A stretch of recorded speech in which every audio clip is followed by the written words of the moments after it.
ಶ್ರೀಗುರುಭ್ಯೋ ನಮಃ ಹರಿ ಓಂ. ಶಂಕರಂ ಶಂಕರಾಚಾರ್ಯಂ ಕೇಶವಂ ಬಾದರಾಯಣಂ ಸೂತ್ರಭಾಷ್ಯಕೃತೌ ವಂದೇ ಭಗವಂತೌ ಪುನಃ ಪುನಃ. ಶ್ರುತಿಸ್ಮೃತಿಪುರಾಣಾನಾಂ ಆಲಯಂ ಕರುಣಾಲಯಂ ನಮಾಮಿ ಭಗವತ್ಪಾದಂ ಶಂಕರಂ ಲೋಕಶಂಕರಂ. ವಂದೇ ತಂ ಸಚ್ಚಿದಾನಂದಂ ಯತಿವರ್ಯಂ ಮಹಾಮತಿಂ ವೇದಾಂತಸಾರಜ್ಞಂ ಸದ್ಗುರುಂ ಪ್ರಣತೋಸ್ಮ್ಯಹಂ ಶ್ರೀಗುರುಂ ಪ್ರಣತೋಸ್ಮ್ಯಹಂ. ಸದಾಹಂ ಸಂಪ್ರದಾಯಜ್ಞಂ ಸಂಯಮೀಂದ್ರಂ ಸದಾಶ್ರಯಂ ಸದ್ಗುರುಂ ಸಚ್ಚಿದಾನಂದಂ ಸದಾಚಾರಂ ಸಮಾಶ್ರಯೇ. ಶ್ರೀಮಚ್ಛಂಕರ ಭಗವತ್ ಪೂಜ್ಯ ಪಾದ ಮಹಾಸದ್ಗುರುಭ್ಯೋ ನಮಃ. ಶ್ರೀ ಶ್ರೀ ಸಚ್ಚಿದಾನಂದೇಂದ್ರ ಸರಸ್ವತಿ ಸದ್ಗುರುಪಾದುಕಾಭ್ಯಾಂ ನಮಃ. ಶಂಕರ ಭಾನು ವೀಕ್ಷಕರಿಗೆ ಇಂದಿನ ಕಾರ್ಯಕ್ರಮಕ್ಕೆ ಹೃತ್ಪೂರ್ವಕವಾದ ಸುಸ್ವಾಗತ. ಶಂಕರ ಭಗವತ್ ಪೂಜ್ಯ ಪಾದಾಚಾರ್ಯರು ಸ್ವತಃ ವೇದಾಂತಿಗಳು, ಬ್ರಹ್ಮಜ್ಞಾನಿ ಪುಂಗವರು, ಜೀವನ್ಮುಕ್ತರು, ವೇದಾಂತಿಗಳಾಗಿರುವ ಜಗದ್ಗುರುಗಳು. ಇಂಥ ಶಂಕರ ಭಗವತ್ ಪೂಜ್ಯ ಪಾದಾಚಾರ್ಯರು ಎಲ್ಲ ಮುಮುಕ್ಷುಗಳಿಗೂ ಆತ್ಮಜ್ಞಾನ ಪ್ರಾಪ್ತಿಗೆ ರಾಜಮಾರ್ಗವನ್ನು ತೋರಿಸಿದ್ದಾರೆ. ಮಾಂಡೂಕ್ಯಕಾರಿಕಾ ಭಾಷ್ಯದಲ್ಲಿ ಬರೆದಿರುವಂಥ ಒಂದು ವಾಕ್ಯವನ್ನು ತೆಗೆದುಕೊಂಡು ತಾತ್ಪರ್ಯವನ್ನು ನೋಡೋಣ.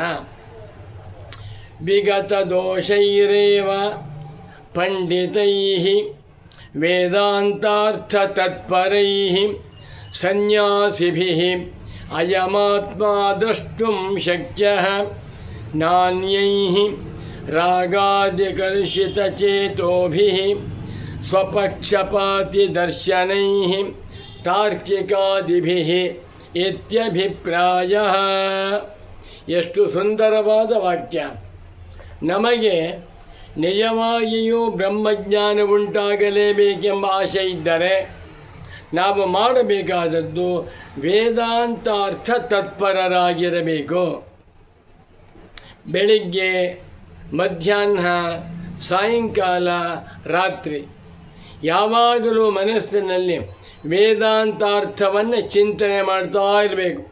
ಈಶಾವಾಸ್ಯಮಿದಂ ಸರ್ವಂ ಆತ್ಮೈವೇದಂ ಸರ್ವಂ ಬ್ರಹ್ಮೈವೇದಂ ವಿಶ್ವಂ ನೇಹನಾನಾಸ್ತಿ ಕಿಂಚನ ಸರ್ವಭೂತೇಷು ಚಾತ್ಮಾನಂ ಸರ್ವಭೂತಾನಿ ಚಾತ್ಮನಿ ಇತ್ಯಾದಿ ವೇದಾಂತ ವಾಕ್ಯಗಳ ಅರ್ಥವನ್ನು ಚಿಂತನೆ ಮಾಡ್ತಾ ಇರಬೇಕು.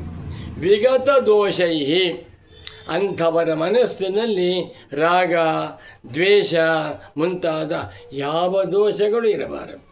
ಸಮಂ ಸರ್ವೇಷು ಭೂತೇಷು ತಿಷ್ಠಂತಂ ಪರಮೇಶ್ವರಂ ಅನ್ನುವಂತೆ ಯಾರನ್ನೂ ದ್ವೇಷ ಮಾಡದೆ, ಯಾರನ್ನೂ ನಿಂದಿಸದೆ ಮನಸ್ಸನ್ನು ಶುದ್ಧವಾಗಿ ಇಟ್ಕೊಂಡಿರಬೇಕು. ಪಂಡಿತೈ, ವಿವೇಕಿಗಳಾಗಿ ಬುದ್ಧಿವಂತರಾಗಿರಬೇಕು. ಅವರೇ ನಿಜವಾದ ಸನ್ಯಾಸಿಗಳು. ಅಂಥವರು ಮಾತ್ರವೇ ಆತ್ಮನನ್ನು ದ್ರಷ್ಟುಂ ಶಕ್ಯ, ಕಾಣಲು ಸಾಧ್ಯ. ಅಹಂ ಬ್ರಹ್ಮಾಸ್ಮಿ ಬ್ರಹ್ಮೈವೇದಂ ವಿಶ್ವಂ ಅನ್ನುವ ವೇದಾಂತಾರ್ಥವನ್ನು ಅನುಭವದಲ್ಲಿ ಅಂಥ ಮಹಾತ್ಮರು ಕಾಣಬಲ್ಲರು.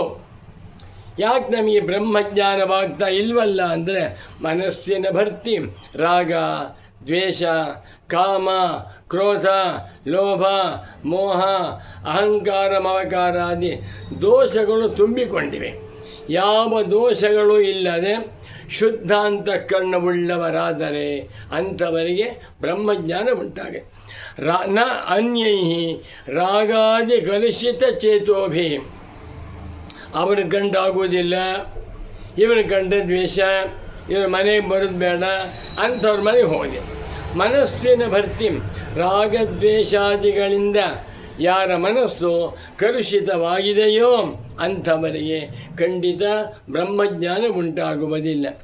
ಸ್ವಪಕ್ಷಪಾತಿ ದರ್ಶನೈ, ನಾವು ಹೇಳಿದ್ದೇ ಸರಿ, ನಮ್ಮ ಸಿದ್ಧಾಂತವೇ ಸರಿ ಎಂದು ಯಾರಿಗೆ ಪೂರ್ವಗ್ರಹ ಪೀಡೆ ಉಂಟೋ ಅಂಥವರಿಗೆ ಅರ್ಥವಾಗುವುದಿಲ್ಲ. ಯಾರವರು? ತಾರ್ಕಿಕಾದಿಭಿ, ತಾರ್ಕಿಕರು. ಮಾತು ಮಾತಿಗೂ ತರ್ಕ ತರ್ಕ ತರ್ಕ ಒಣತರ್ಕವನ್ನು ಮಾಡುತ್ತಾ ಶೌತ ಸಂದೇಶವನ್ನು ಯಾರು ಕೈ ಬಿಡುತ್ತಾರೆಯೋ ಅಂಥವರಿಗೆ ಆತ್ಮಜ್ಞಾನವಾಗುವುದಿಲ್ಲ, ಅಂಥವರಿಗೆ ವೇದಾಂತಾರ್ಥವೂ ತಿಳಿಯುವುದಿಲ್ಲ. ಆದ್ದರಿಂದ ಮುಮುಕ್ಷ ಸಾಧಕರು ಆದಷ್ಟು ಕೂಡ ವ್ಯವಹಾರವನ್ನು ಮಾಡುವಾಗ ರಾಗದ್ವೇಷರಹಿತರಾಗಿ ಎಲ್ಲರನ್ನೂ ಪ್ರೇಮದಿಂದ ಕಾಣುತ್ತಾ ವಿವೇಕ ವೈರಾಗ್ಯ ಸಂಪನ್ನರಾಗಿ ವಿಶೇಷವಾಗಿ ವೇದಾಂತಾರ್ಥ ತತ್ಪರರಾಗಿದ್ದರೆ ಅಂಥವರಿಗೆ ಪರಮಾರ್ಥ ತತ್ವ ಅರ್ಥವಾಗುತ್ತೆ. ನಾನೇ ಬ್ರಹ್ಮವಾಗಿದ್ದೇನೆ, ನಾನು ಜೀವಾತ್ಮನಾದ ಸಂಸಾರಿ ಎಲ್ಲ ಎನ್ನುವಂಥ ಜ್ಞಾನ ಉಂಟಾಗುತ್ತದೆ ಅಂತ ಹೇಳ್ತಾ ಇದ್ದಾರೆ. ಶಂಕರ ಭಗವತ್ ಪೂಜ್ಯ ಪಾದಾಚಾರ್ಯರ ಆಶೀರ್ವಾದದಿಂದ ಮುಮುಕ್ಷುಗಳಾದ ನಾವೆಲ್ಲರೂ ಕೂಡ ವೇದಾಂತಾರ್ಥ ತತ್ಪರರಾಗುವಂತೆ ಆಗಲಿ ಎಂದು ತಿಳಿಸುತ್ತಾ ಈ ಕಾರ್ಯಕ್ರಮವನ್ನು ಸಂಪನ್ನಗೊಳಿಸುತ್ತಿದ್ದೇನೆ. ನಮೋ ನಮಃ ಶಂಕರ ಪಾದುಕಾಭ್ಯಾಂ.